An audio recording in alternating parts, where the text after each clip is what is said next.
James Cleveland really die from AIDS? Whoa. At 54, James Cleveland's son has revealed shocking truths that have shattered the polished image of his father. Everyone thought he was perfect, but a dark secret was hidden behind the praise. Dark allegations of horrifying violence, betrayal, and manipulation are now out in the open. What hidden truths did Cleveland keep?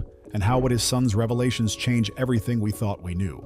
Prepare to witness the truth as it finally comes to light, and it's more disturbing than anyone could have imagined. Under Dorsey's wing.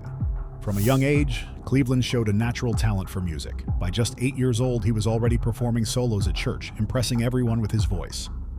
The choir director, Thomas A. Dorsey, recognized his potential early on. Dorsey, often called the father of gospel music, took Cleveland under his wing, helping him refine his skills and understand how powerful music could be in bringing people together. Cleveland was inspired not just by Dorsey, but also by another gospel legend, Roberta Martin. Martin's influence on Cleveland was profound, shaping his unique style. Inspired by her, Cleveland began to write his own songs, setting the stage for his future success in gospel music. But Cleveland's early years were tough. Growing up during the Great Depression, his family struggled to make ends meet, and they couldn't afford a piano. Undeterred, young Cleveland used his imagination, practicing on the windowsill of their home, pretending the gaps between the wood were piano keys. He dreamed of playing a real piano, and eventually his parents saved enough to buy an upright piano. This moment was life-changing for Cleveland, allowing him to truly develop his musical talents. During high school, Cleveland continued to impress with his music. He joined a local gospel group called the Thorn Gospel Crusaders, where he started composing songs that quickly gained attention. His talent shined brightly when one of his early compositions, Grace is Sufficient, was performed at a Baptist convention in 1948. This performance caught the eye of Roberta Martin, who published his work, officially launching his professional career in gospel music. Cleveland also connected with the Soul Winners for Christ, a group led by his friend Jesse Jimerson Phillips. Based out of Greater Harvest Baptist Church in Chicago, this group became another important chapter in Cleveland's life, reinforcing his dedication to gospel music and his faith. But things were not always smooth for Cleveland. A major setback occurred when he strained his vocal cords while performing with a local group. This injury could have ended his singing career. But Cleveland didn't give up. Instead, he shifted his focus to playing the piano and composing music, finding a new path through his challenges. But this wasn't the end of his troubles. His journey was just beginning. Instead of letting it hold him back, he turned it into his trademark, using that distinct sound to add emotion and depth to his songs. This unexpected twist in his journey ended up being one of the things that set him apart. By 1950, James was ready to make his mark on gospel music. He joined the Gospelaires, a group led by Noralice McKissick and Bessie Folk, which aimed to modernize traditional gospel songs. James's fresh arrangements of classics like Give Me That Old Time Religion brought new life to these familiar tunes, but the group didn't last long, and when it disbanded, James found himself at a crossroads. However, his next opportunity was just around the corner. Roberta Martin, one of James's early influences, saw his talent and brought him on as a composer and arranger. It was during this time that James produced Peace Be Still, a powerful performance that catapulted him into the spotlight. His growing fame led him to collaborate with his childhood friend Albertina Walker, another pivotal figure in his career. Albertina Walker had founded a dynamic gospel group called the Caravans. She saw James not just as a talented musician, but as someone who could wear many hats: composer, arranger, pianist, occasional singer, and even a narrator. The Caravans were filled with stars, including Shirley Caesar, Setta George, and Inez Andrews, who would all go on to have successful solo careers. James's involvement with this powerhouse group helped shape the future of gospel music. In 1954, Walker convinced States Records to let James record with the Caravans, marking his first time in a recording studio. This was a turning point, leading to several successful recordings with the group until the label shut down in 1957. But this wasn't the end of their collaboration. James continued to work with Walker, producing hit albums like Reunion in 1977 and Please Be Patient With Me in 1979, which earned her first gold record. But the real surprise was still to come. James's career took another leap in 1959 when he ventured out as a solo artist. His cover of Ray Charles's hit Hallelujah, I Love Her So, and his blend of blues riffs into his music added a new flavor to gospel. His rendition of The Love of God, performed with the Voices of Tabernacle from Detroit, became a major hit and landed him a significant record deal, opening the door to even greater opportunities. In 1962, James signed with Savoy Records, a well-known jazz label. This was a big step for him, marking a new chapter filled with soulful gospel recordings, many of which were captured live. These performances not only highlighted his unique voice, but also his incredible ability to connect with audiences on a deep, emotional level. His career was on a steady climb, but this wasn't the end of his challenges. Throughout the 1960s and 1970s, James became a leading figure in gospel music. He stood out for his ability to mix traditional gospel with modern musical elements, and his deep, gravelly voice became iconic. People didn't just love him for his music. They were inspired by his lyrics and the passion he poured into every performance. But despite his success, James's path wasn't without its ups and downs. The early hardships, the strained voice, and the constant pressure of the music world were always present. Yet he pushed through every challenge with his faith and dedication, leaving a lasting impact on gospel music. But the biggest challenge was yet to come. Cleveland was now set to work with others and change gospel music forever. Chart-topping hymns. Reverend Lawrence Roberts, pastor of the First Baptist Church in Nutley, New Jersey, had a vision of capturing the lively energy of church worship through live recordings. Teaming up with James Cleveland and the Angelic Choir of Nutley, they released several albums that brought this vision to life. One of the most famous was Peace Be Still, released in September 1963. This album became a massive success, selling thousands of copies and earning Cleveland his first gold record. It stayed on the Billboard charts for over 15 years, making a lasting impact on gospel music. After this success, Cleveland moved to Los Angeles to work as the minister of music at Grace Memorial Church of God in Christ. Here, he worked closely with talented musicians, including keyboardist Billy Preston, and kept his connection with the Angelic Choir of Nutley.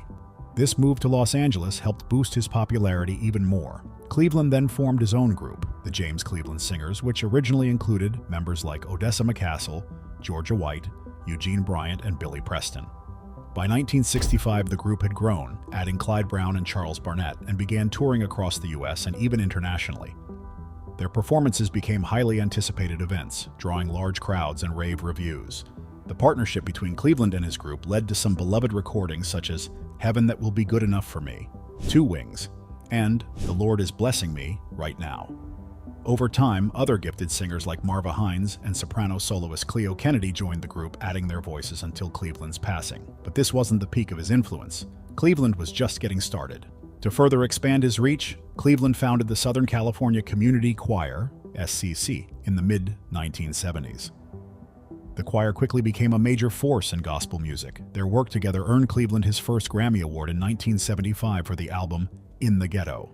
This was just the beginning of a series of successful collaborations between Cleveland and the SCC. Over the next 2 decades, from 1970 to 1990, they released several impactful albums, including the 1979 hit A New Day, featuring the song God Is, and the 1981 album Where Is Your Faith. These works helped solidify the choir's reputation in the gospel music world. Cleveland's last Grammy was awarded posthumously in 1991 for the album Having Church, which included his memorable rendition of Tremaine Hawkins's What Shall I Do? In November 1970, Cleveland also took a bold step by founding the Cornerstone Institutional Baptist Church in Los Angeles. Though it started small, the church grew under his leadership to include thousands of members. Cleveland's last Grammy was awarded posthumously in 1991 for the album Having Church, which included his memorable rendition of Tremaine Hawkins's What Shall I Do? In November 1970, Cleveland also took a bold step by founding the Cornerstone Institutional Baptist Church in Los Angeles. Though it started small, the church grew under his leadership to include thousands of members. The church choir's first album, The Voices of Cornerstone, released in 1980, featured memorable songs like Jesus, Lover of My Soul, and A Praying Spirit, written by Elber Nita Twinkie Clark and popularized by the Clark sisters. Their second album, My Expectations, released in 1981, also gained considerable attention. But this wasn't the end of his impact. Cleveland's influence stretched far beyond his own choir. Beyond his church and his choir, Cleveland was a strong supporter of other gospel artists and groups. He worked closely with groups like the Donald Vales Choraleers, the Harold Smith Majestics, the Los Angeles Gospel Messengers, and the New Jerusalem Baptist Church Choir. Through these collaborations, he helped create timeless gospel hits such as Lord Help Me to Hold Out and I Don't Feel No Ways Tired. The James Cleveland Singers also evolved over the years, seeing various changes and new additions since their start in 1964. Always staying relevant in the ever-changing gospel scene. By 1965, James Cleveland's musical group had expanded with new members, such as Clyde Brown. They took their powerful gospel music on tours across the United States and even abroad, sharing their inspiring songs with audiences around the world. During these tours, they recorded some memorable hits, such as Heaven That Will Be Good Enough for Me, Two Wings, and The Lord Is Blessing Me Right Now. But Cleveland's influence went beyond gospel music. He worked with famous artists such as Aretha Franklin, Ray Charles, and Elton John. One of his most notable collaborations was with Aretha Franklin on her 1972 album Amazing Grace. This live album, recorded at the New Temple Missionary Baptist Church in Los Angeles, won a Grammy and sold millions of copies, becoming one of the most famous gospel albums of all time. The recording of Amazing Grace was also filmed by director Sidney Pollack, but due to a technical issue, the footage was not released for 47 years. The audio and video were out of sync, and it wasn't until modern technology allowed producer Alan Elliott to fix the problem that the film was finally released in April 2019. When it was released, it introduced Cleveland's incredible performance to a whole new generation, proving that his impact on gospel music was still alive and well. Cleveland's reach wasn't limited to just music. He also made his mark on the film industry with the 1983 documentary Gospel. This film featured performances by Cleveland and the Southern California Community Choir, along with other gospel legends such as Walter Hawkins, the Mighty Clouds of Joy, Shirley Caesar, and the Clark Sisters. The film's soundtrack became a bestseller and highlighted Cleveland's important role in bringing gospel music to a wider audience. By 1968, Cleveland had firmly established himself as a leading figure in gospel music, but he wasn't content to rest on his laurels. He wanted to do more to support and grow the gospel community, which led him to co-found the Gospel Music Workshop of America, GMWA, with Albertina Walker. The GMWA quickly became a hub for aspiring gospel musicians, providing a space for singers and choirs from around the country to learn, perform, and connect. The workshop grew quickly, with more than 150 chapters and 30,000 members, helping to launch the careers of future gospel stars like John P. Key, Kirk Franklin, and Yolanda Adams. But Cleveland's dedication didn't stop there. He was always looking for new ways to make gospel music shine. Cleveland's final recording with the GMWA was from its 1989 convention in New Orleans, which marked the end of a long and successful partnership. Known for his ability to blend pop and soul into gospel, Cleveland found success turning mainstream hits into gospel favorites. In 1975, he took the Gladys Knight and the Pips song, You're the Best Thing That Ever Happened to Me, and reimagined it as Jesus is the Best Thing That Ever Happened to Me, for which he received a Grammy nomination. He also put his gospel spin on Barry Manilow's I Write the Songs on his Grammy-winning 1977 album, Live at Carnegie Hall. Later, he transformed Whitney Houston's Didn't We Almost Have It All into Aren't You Glad You Know the Lord, recorded in 1989 with backing vocals by GMWA. From 1985 to 1988, Cleveland even tried his hand at the record business with his own label, King James Records, which was distributed by Sound of Gospel Records, Inc. Through his label, he released several albums, including Billy Preston's first gospel album and recordings with the Los Angeles Gospel Messengers. His first release, Praise 88, was especially well received. Cleveland also used his label to spotlight new talent through his James Cleveland Presents series, which featured artists such as the Craig Brothers and the Harmonizing Four.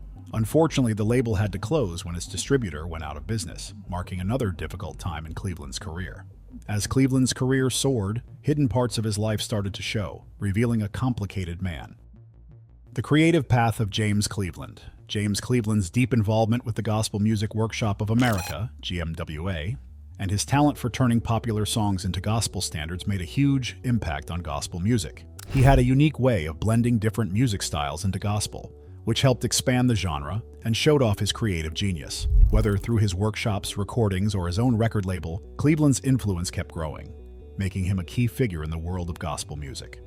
Cleveland's story isn't just about his public successes. There are many sides to his life and career that are less known. Throughout his career, he earned many awards, including multiple Grammy Awards that highlighted his contributions to gospel music. In 1974, Cleveland, along with the Southern California Community Choir, won his first Grammy for Best Soul Gospel Performance for the album In the Ghetto. This win boosted his reputation as a major force in gospel music. A few years later, in 1977, he won another Grammy for Best Soul Gospel Performance, Traditional, for his live album, James Cleveland Live at Carnegie Hall, which captured the energy and spirit of his live shows. His Grammy wins continued in 1980 with an award for Best Soul Gospel Performance, Traditional, for his work with the Charles Fold Singers on the album "Lord, Let Me Be an Instrument." This Grammy showed his talent for bringing together different artists to create something truly special. His final Grammy came in 1990, awarded after his death, for the album Having Church with the Southern California Community Choir. This album featured his unforgettable performance of Tremaine Hawkins's What Shall I Do, proving his lasting influence in gospel music. But this wasn't the whole story. Behind the awards and music was a more complicated tale. Even as Cleveland faced serious health challenges, including respiratory problems that eventually took away his ability to sing, he stayed dedicated to his faith and music. Just days before his death, he delivered a moving message to his church, Cornerstone Institutional Baptist Church, sharing how his voice had miraculously returned that morning. His death on February 9, 1991, was a huge loss to the gospel music world. His funeral at the Shrine Auditorium in Los Angeles was attended by over 8,000 people, showing just how many lives he had touched through his music and ministry. Cleveland was laid to rest at Inglewood Park Cemetery in Inglewood, California.